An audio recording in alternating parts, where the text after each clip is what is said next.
Hi friends, is sorry cinema bus அப்டேட்டில் அடுத்தது ஒரு தாறுமாறான ஒரு அப்டேட்டோட வந்திருக்குங்க. தங் லைஃப் கமலஹாசனோடைய படம் பாக்ஸ் ஆஃபீஸில் மண்ணை கவிடுச்சு அப்படின்னு தான் சொல்லணும்.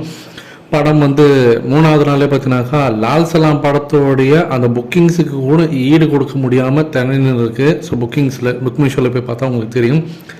இது ஒரு பக்கம் போயிருக்கும் போது இப்போ கோலிவுட் இண்டஸ்ட்ரியவே காப்பாற்ற போகிறது கூலி தாண்டா அப்படின்ற மாதிரி இப்போவே நார்த் இந்தியாவில் இதை பற்றி பேச ஆரம்பிச்சிட்டாங்க. சமீபத்தில் நார்த் இந்தியாவில் ஒரு யூடியூப் சேனல் பேசுகிறாங்க.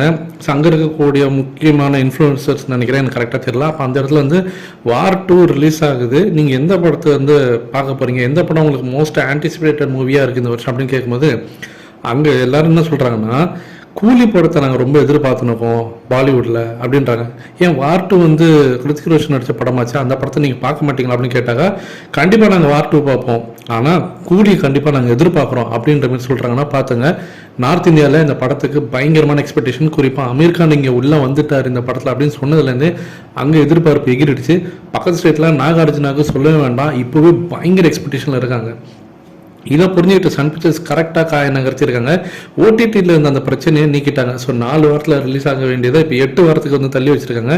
ஸோ இதன் மூலியமாக நார்த் இந்தியாவில் அவங்க மல்டிப்ளெக்ஸ்லையும் ரிலீஸ் பண்ண முடியும், சிங்கிள் ஸ்க்ரீன்ஸ்லையும் ரிலீஸ் பண்ண முடியும். எந்த விதமான பிரச்சனையும் கிடையாது, சுமூகமாக முடிச்சிருக்காங்க. இதில் ஹைலைட்டான விஷயம்னாக்கா சன் பிக்சர்ஸ் ஏன் ஒரு கார்பரேட் மைண்டடான ஒரு விஷயம் பண்ணியிருக்காங்க அப்படின்ட்டு நேரத்தில் பார்க்கணும். அதாவது வார் செகண்ட் பார்ட் அங்கே தேட்டர்ஸை பிடிக்கிறதுக்கு முன்னாடி இவங்க இப்போவே அந்த ஓடிடி பிரச்சனையை சுமூகமாக முடிச்சு கிட்டத்தட்ட நார்த் இந்தியாவில் மட்டும் இந்த படம் 3000 ஸ்க்ரீன்ஸில் ரிலீஸ் பண்ணுறதுக்கான எல்லா வேலைகளையும் முடுக்கி விட்டுருக்காங்க.